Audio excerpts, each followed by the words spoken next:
Y pues voy a dar paso al tercer panelista, que es Lev Jardón, que estudió biología en la Facultad de Ciencias de nuestra universidad y el doctorado en el Instituto de Ecología también de nuestra universidad, tras lo cual realizó una estancia postdoctoral en la Universidad Estatal de Ohio. Los intereses de investigación de Lev son la evolución y la genética de poblaciones en plantas y la perspectiva dialéctica en evolución. Como docente ha impartido los cursos de filosofía e historia de la biología, de evolución y de agroecología y genética, agroecología y genética de poblaciones en la facultad, y también los cursos de agroecología y metabolismo, sociedad, naturaleza o de genética de poblaciones en el posgrado en ciencias biológicas. En la actualidad, estudia el proceso de domesticación y diversificación de plantas cultivadas desde un punto de vista evolutivo y genético, en particular del Chile, como sistema modelo, por su relevancia cultural en este país. En torno a este tema, y en otros probablemente, en torno a este tema desarrolla investigación interdisciplinaria y articula la crítica de la economía política con el pensamiento evolutivo para estudiar el papel de las prácticas de los trabajadores que trabajan en el sector rural, en el manejo del agroecosistema y la selección artificial, en la conformación de la agrobiodiversidad. Adicionalmente, es autor de varios artículos arbitrados de investigación, capítulos de libro y trabajos de divulgación y difusión del conocimiento, además de ser coautor de otros libros. Desde 2013 es investigador en el Centro de Investigaciones Interdisciplinarias en Ciencias y Humanidades de nuestra universidad y, pues bueno, sin más, le cedo la palabra a Ale. Hola, muchas gracias por la presentación, Angélica. A mí me da mucho gusto estar en este homenaje y me da mucho gusto compartir esta mesa con León, quien hace 25 años, cuando ingresé como estudiante a esta facultad, tuvo a bien presentarme la obra de Lewontin y con ello pues cambiar de manera importante el curso de mi vida académica. Y con Cristina, con quien he compartido el aula y otros espacios, entre otras cosas, alguna vez discutiendo justamente un texto que se intitulaba El agroecosistema y que escribió John van der Meer en un texto que compilaron para homenajear a Lewontin hace tiempo. Yo voy a hablarles de esta idea, de la idea de Lewontin como practicante del pensamiento dialéctico en distintos ámbitos y cómo se articula en la evolución la dialéctica y el pensamiento crítico en su obra. A casi un siglo de que el filósofo marxista Georg Lukács señalara la centralidad de la categoría de la totalidad en el pensamiento marxista como su principal aportación, y espero convencerlos de que el trabajo de Lewontin es en realidad un trabajo en pos de la búsqueda de la comprensión de la totalidad biológica. Ahí, aquí está. Entonces hablaré de eso, de genética como herramientas para leer y conceptualizar, del nicho construido como metáfora de relación y del papel de Lewontin en el pensamiento crítico sobre la ciencia. En la obra de Lewontin se articulan dos cosas que en la superficie parecerían disonantes. La obra de un científico que explica cómo las nociones de determinismo genético en esta obra muy importante, que es la de no está en los genes, no tiene nada que ver con la realidad,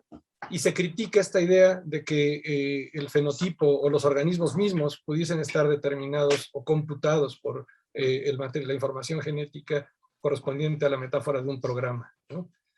Con la obra de un científico que analiza hasta sus últimos días, hasta sus últimos artículos publicados, y realiza aportaciones a la comprensión de la historia evolutiva de los organismos utilizando las herramientas justamente de la genética de poblaciones. Entonces, para entender esto, pues yo quisiera como volver sobre uno de los temas que se tocó en la mesa pasada.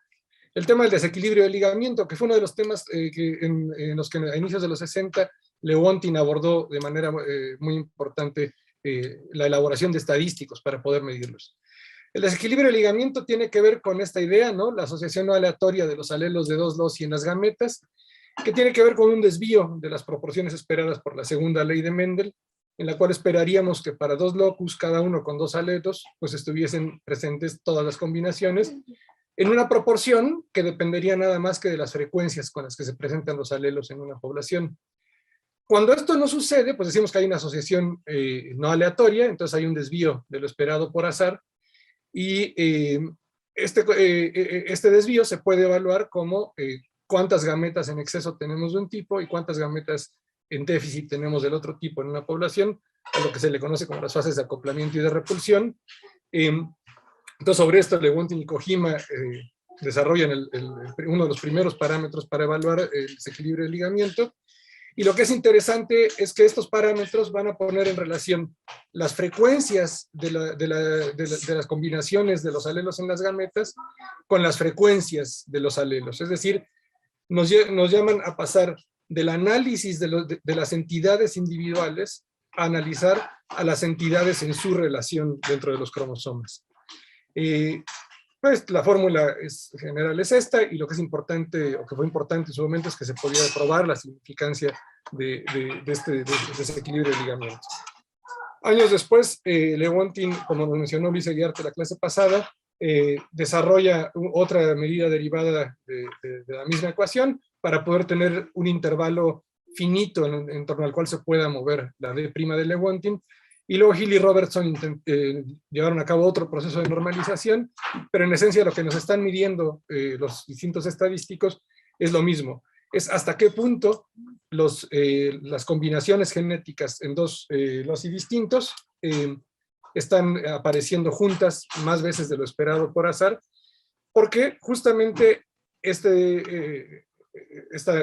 asociación no aleatoria pues puede estar afectada por muchos factores. Uno de los primeros, el tema de la distancia genética que separa a dos loci en un genoma, que fue estudiado de manera tan temprana como 1914 en un artículo que publicaron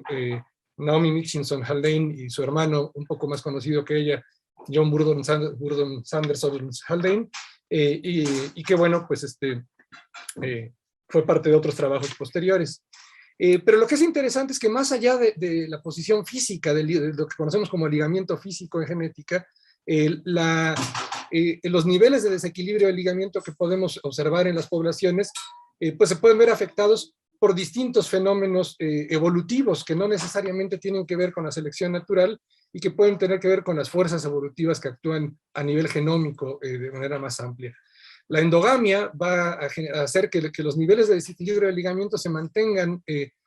durante más tiempo, durante más generaciones, y que se presenten estos altos niveles de desequilibrio del ligamiento en función de qué tanta autofertilización, de qué tanto apareamiento consanguíneo se va a presentar dentro de las poblaciones. Sabemos que la deriva génica tiene un efecto similar, y que mientras más pequeña sea este parámetro, que es un estimador combinado del tamaño de las poblaciones con la tasa de recombinación, pues vamos a tener niveles de desequilibrio más altos en términos generales. Y entonces, ver el material genético, ver la información genética desde esta perspectiva que pone en relación o que se concentra en la relación entre las frecuencias de los diferentes loci dentro de un genoma, pues tiene que ver con una idea que a Lewontin le preocupaba mucho, que era la de pasar, perdón, aquí cambié el orden, que era la de pasar de un análisis que fuera locus por locus, que concentrara la teoría en los desarrollos fincados en un solo locus, a una concepción mucho más dinámica que incluyera comprender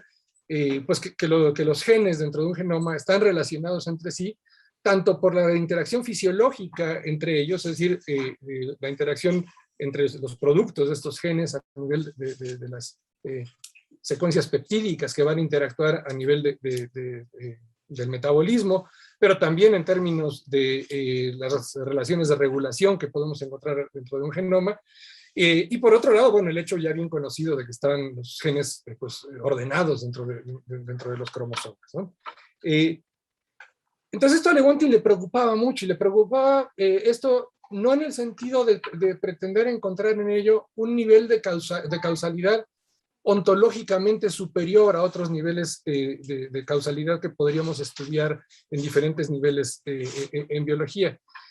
Quizá la primera forma en que podemos entender tiene que ver con esta idea que no viene de Gould, de Lewontin, sino de Stephen Jay Gould, quien escribió junto con él el famoso artículo de los spandrels, y que publica este fragmento de su obra magna de la estructura de teoría evolutiva como parte de este homenaje a la trayectoria de Lewontin que se editó a inicios de la década del 2000. Y entonces en este texto, Gould lanza la otra metáfora. Dice, si no reconocemos a los genes como una entidad causal de orden superior, si no pensamos que todo se origina en la partícula más pequeña, en esta suerte de atomismo dentro de la biología, que serían los genes, entonces, ¿por qué debería interesarnos? ¿O por qué sería importante? ¿O cuál sería la relevancia de los genes para tratar de comprender el proceso evolutivo? Entonces lanza una metáfora arriesgada, que es la idea de los genes como libros de cuentas. Y lo que nos dice Gould esencialmente es lo siguiente, los genes efectivamente son interactores relevantes en distintos niveles fisiológicos, a nivel celular y a distintos niveles forman parte de la conformación, que no de la determinación del fenotipo, pero lo que es interesante es que al estar ubicados en el escalón más bajo, en el nivel más pequeño de una jerarquía causal, todos los demás procesos evolutivos que ocurren en otros niveles de organización, el nivel de organización del organismo, el nivel de organización de las poblaciones, los niveles de organización que tienen que ver con lo que pasa en las especies, incluso podríamos hipotetizar con lo que ocurre en las comunidades como ensamblajes de especies, van a dejar una huella en este libro de cuentas. Y entonces lo que se va a volver interesante desde este punto de vista, en términos del estudio de los genes, no es pensarlos a ellos como la causa última de los fenómenos que vemos a nivel organísmico, sino tener presente las huellas que el proceso evolutivo ha dejado en el genoma, como este gran libro de cuentas. Entonces, trayendo a colación dos cosas que me importaban mucho a Lewontin, ¿no? Lewontin aporta a partir de su trabajo con las isoenzimas que mencionó León al principio de esta sesión, por primera vez formas de evaluar de manera directa los niveles de variación en las poblaciones, y la madre de todas nuestras medidas de variación, siempre decimos, pues es la heterocigosis.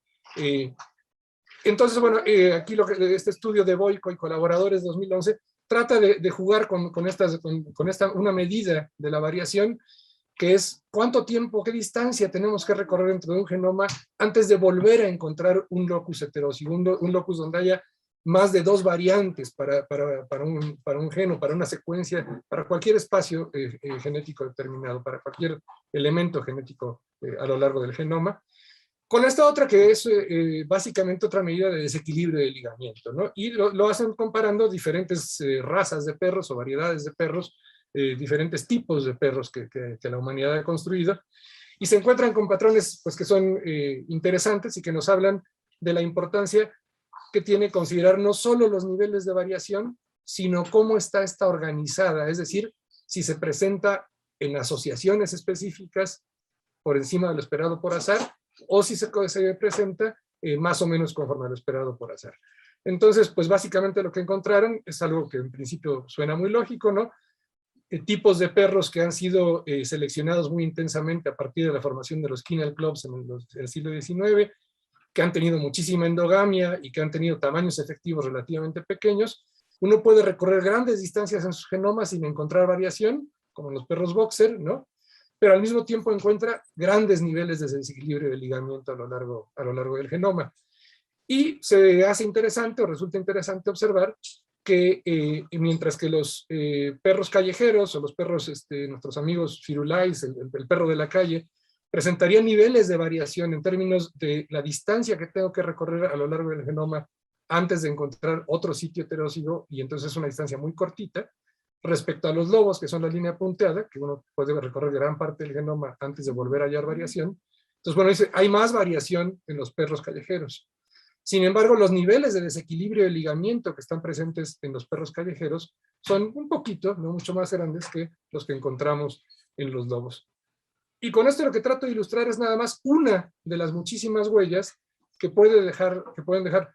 procesos poblacionales, procesos que tienen que ver con la demografía histórica de los organismos en el genoma. No entendiendo al genoma como la causa del fenómeno, sino como el lugar donde queda registrado el fenómeno. frente al determinismo genético, Leonti nos alerta en este libro que fue muy importante, el libro Gen, Organismo y Ambiente, fue tan importante que uno de los primeros textos que publica el movimiento estudiantil en la Facultad de Ciencias, después de la huelga que defiende la gratuidad de la universidad, es justamente el capítulo 2 de este libro, en un folleto azul, antes de que existiera, de que fueran tan prolíficos los PDFs, con el título de Organismo y Ambiente, que es el capítulo 2. Entonces, Leonti nos advierte sobre la idea, sobre el peligro de la metáfora del desarrollo como una especie de revelación del genotipo. Y entonces nos recuerda pues, esta idea de que un mismo genotipo puede presentar distintos fenotipos, puede presentar diferentes características. Aquí están los fenotipos del 1 al 7, puestos a crecer a diferentes alturas, y van a dar resultados fenotípicos muy distintos. Y con esto lo único que nos quiere recordar Leonti es algo que ya debería saber la biología, y es que el resultado final, el organismo como esa cosa que es la que realmente interactúa con el ambiente y con las otras especies, no tiene una correspondencia biunívoca con su genotipo, sino que es el resultado de una interacción, la interacción justamente gen-organismo-ambiente. Entonces Leonti nos propone la metáfora de construcción de nicho y nos dice, todo el mundo reconoce que no pueden existir los organismos sin un ambiente, pero tampoco existen los ambientes por fuera de sus organismos. Entonces, el organismo construye su nicho, por una parte, al determinar qué cosas del mundo exterior son relevantes para su vida, es decir, cuál es el ambiente realmente experimentado por este organismo. Mientras hablo, el movimiento browniano de las moléculas del aire me ha tenido absolutamente sin cuidado, pero la fuerza de gravedad ha sido un fenómeno físico altamente relevante en el mundo exterior. El organismo construye su nicho al construir directamente el ambiente en el que viven, es decir, ese es el nicho construido. Y por último, al alterar el medio en que viven, y en ello apela a un concepto plasmado por Marx en los Grundrisse, que es el concepto de consumo productivo. Entonces, el ambiente efectivamente experimentado para dos especies de pinos creciendo exactamente en el mismo ambiente, en la misma parcela de 1 hectárea en la Sierra Norte de Oaxaca, pues significa cosas muy distintas. Con más o menos 120 microeinsteins de flujo fotónico por centímetro cuadrado, finalmente Pinus ayacahuite comienza a tener tasas positivas netas de fotosíntesis, es decir, la cantidad de dióxido de carbono que fija en sus hojas es superior a la cantidad de dióxido de carbono que emite a la atmósfera por su respiración. Y allá al ladito, otra especie, Pinus chiapensis, con mucho menos que 50 microeinsteins de flujo fotónico por centímetro cuadrado, ya está fijando de manera efectiva dióxido de carbono. El mismo estímulo ambiental, la misma radiación, significa cosas muy distintas para dos especies, aún siendo especies cercanamente emparentadas. El ambiente construido es una metáfora que Leonti elabora justamente a partir de algo que dice Richard Lewins en su texto de 1968, y es la idea de que el nicho ecológico no es solamente dónde vive el organismo, sino lo que hace ahí el organismo. Y entonces el ejemplo clásico de esto es la construcción de presas por los castores, que van a modificar de manera efectiva la cantidad de ambiente disponible para estos castores, y eso va a tener efectos, pues otra vez en primera instancia, uno piensa como neutralista, demográficos, es decir, qué le va a pasar a la población de castores, se va a hacer más grande, se va a hacer más chiquita, ya no va a ser función de un ambiente como fondo fijo, sino de un ambiente que es producto de la acción del propio organismo. Por eso Lewins y Leonti elaboran este capítulo del biólogo dialéctico que se intitula justamente el organismo como sujeto y objeto de la evolución. Y por último, tenemos que el consumo productivo, pues lo respiramos todos los días, ¿no? Es decir, el evento más grande de construcción de nicho y con mayores consecuencias biogeoquímicas hasta la llegada del capitalismo,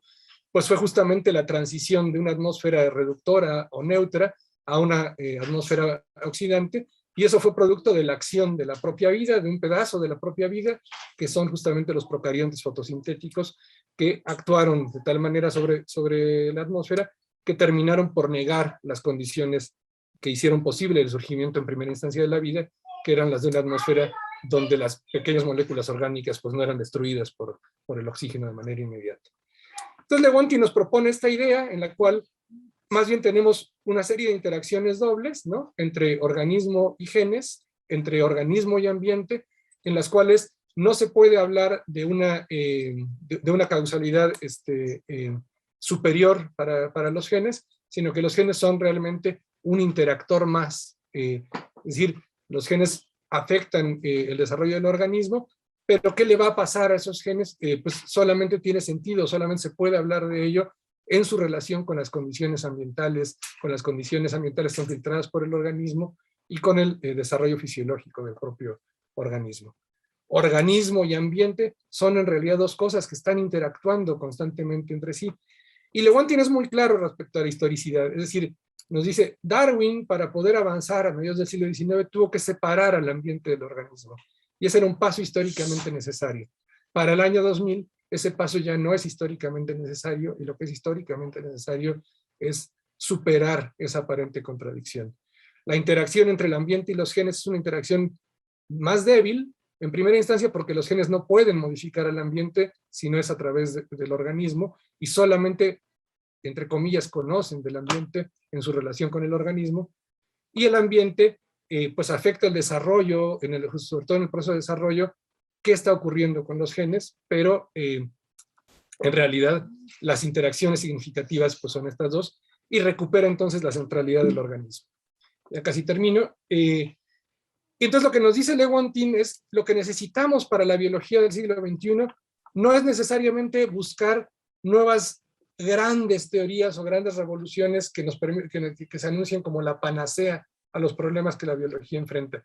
Lo que necesitamos, dice Lewontin, es, en un sentido, dar marcha atrás al proceso de fragmentación y recuperar un proceso que sea integrativo en la biología. Volver a poner en el centro a la biología organísmica.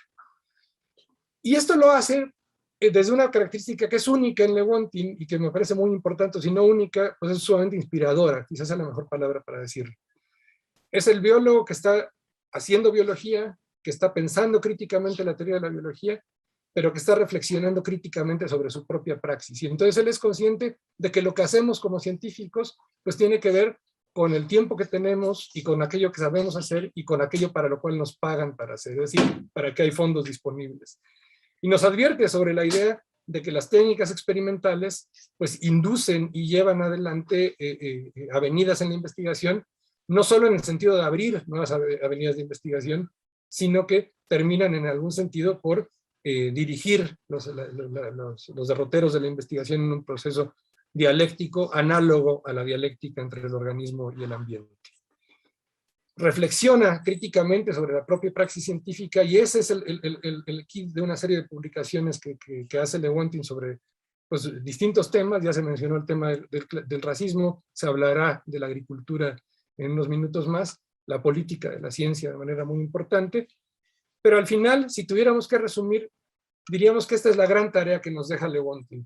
¿Cómo construir ese tercer punto de vista que no ve al mundo ni como un todo indisoluble, ni como la igualmente incorrecta, pero actualmente dominante, perspectiva en la cual cada nivel del mundo está hecho de elementos y piezas que pueden aislarse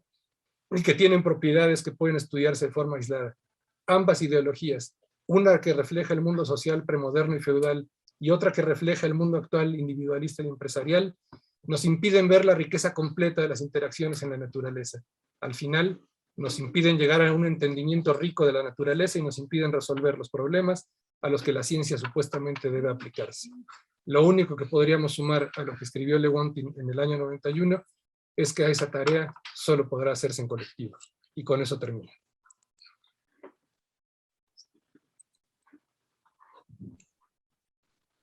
Muchas gracias, Lev.